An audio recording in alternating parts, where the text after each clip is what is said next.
Welcome to this Common Sense Skeptic presentation. This video is a segment taken from our series called Debunking Elon Musk TED Talk 2022. We are re-releasing it as a standalone piece because Musk has taken to Twitter recently to spread more lies regarding his role in the early days of Tesla. Musk desperately wants people to believe that he was instrumental in founding the company and for the concept of the first Tesla vehicle, the Roadster. That is simply not the case. Since we have already covered this fake news in detail, we're splitting this segment out to make it easier to share with people who need this information. Our segment on the true origins of Tesla begins at the 35-minute mark of episode 4 when TED Talks host Chris Anderson asked Musk this question sent in by a follower. If you could go back in time and change one decision you made along the way, do your own edit button, which one would it be and why? The worst business decision I ever made was not starting Tesla with just J.B. Straubel. By far the worst decision I've ever made is not just starting Tesla with J.B.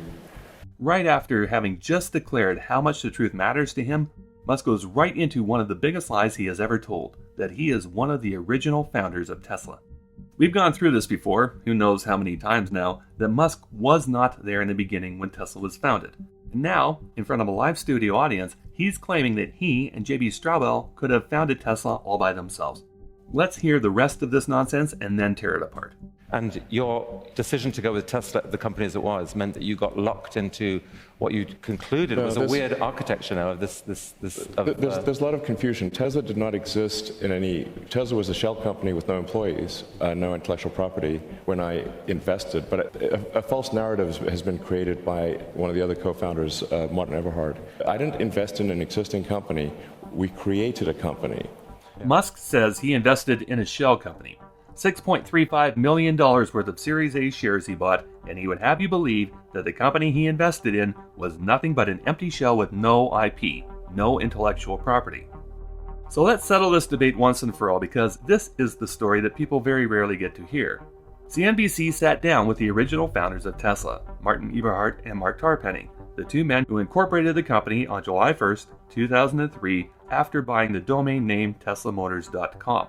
If you have not seen this interview yet, the one thing you will notice is that Martin Eberhard has no difficulty at all telling the interviewer how he, and a company he rescued, came up with the original proof of concept for their lithium battery-powered car because Martin personally wanted them to build him an EV-powered sports car. There was a small company in Southern California called AC Propulsion that had made exactly 3 of a little kind of a handmade kind of a sports car-y thing. It was very homemade.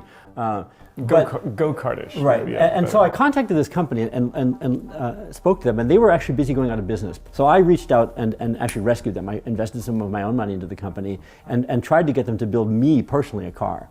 In my conversations with them, I said, well, why don't we consider lithium-ion batteries? We had learned a lot about lithium-ion batteries from our work on the electronic books. I basically financed them to convert their car to a kind of a crude lithium-ion battery pack for that thing. So that's where it began. And that was a proof of concept that actually would work despite the limitations of that car. This is where the concept came from.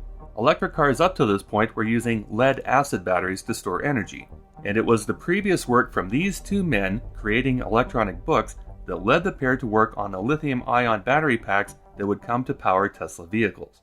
An electric car is a bunch of computers, it's batteries, it's motors, and then there's the sort of car around it. I was very concerned we weren't going to be able to make the car to go around it. So they started looking for a partner and reached out to an English company called Lotus. Lotus was able to write a letter for us that said, if this company can do what it says and gets funded and everything else, we'll be their partner. We might be their partner. Yeah. Might. It was what we needed, though, to show investors that we had a plan. We had at least a plan, and we had a couple of backups as well. And we had shown through my investment in AC Propulsion that one could build a battery pack that way. On July 1st, 2003, Tesla Motors was incorporated. Musk says he wished he would have just started up the company with J.B. Straubel. If that had been the case, that pair of men doesn't get the connection at AC Propulsion, who are going out of business, until Eberhard invested in them. Meaning they don't get the T0 concept car. They don't get the collaboration with Lotus either because these two men secured it by traveling to England to meet with the Lotus team. And perhaps most importantly, they don't have that spark of genius regarding the lithium battery pack. So when Musk says the company had no IP, that is a lie. When Musk claims he and Straubel could have done this without Eberhard and Tarpenning, that is another lie. In fact, in early 2004, Eberhard was recruiting people to work for the company by already taking them for test drives in the T0. Malcolm Smith recalled his experience in an article written for Yahoo. Eberhard took Smith in the T0 out to Sand Hill Road. Eberhard slowed the car down to 10 miles per hour, then told Smith to try and touch the dashboard. As Smith reached out, Eberhard stomped on the accelerator, and Smith's hand never made it to the dash. Smith signed on as one of the company's first 20 employees. This was the state of Eberhard's proof of concept before Musk came on board. Another term for proof of concept is intellectual property. Musk claims the shell company he invested $6 million into had no intellectual property. But now you know better. Ultimately, the creation of that company was done by JV and me. Unfortunately, there's another co-founder who has made it his life's mission to make it sound like he created the company, which is false.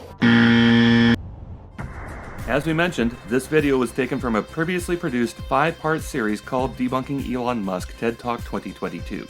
This in-depth series takes on every question Musk was asked by the host, and we give you the facts to balance against the answers Musk provided on topics ranging from SpaceX and Mars to Tesla, Neuralink, The Boring Company, even his childhood claims, and his declaration of having Asperger's.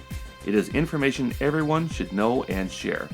Here are the links to the first episode in the series and the episode from which this segment was taken. Please give this video a thumbs up, share it with your friends, and subscribe for notifications of future video releases from this channel. And you can support future productions through Patreon at patreon.com/TheCommonSense Skeptic.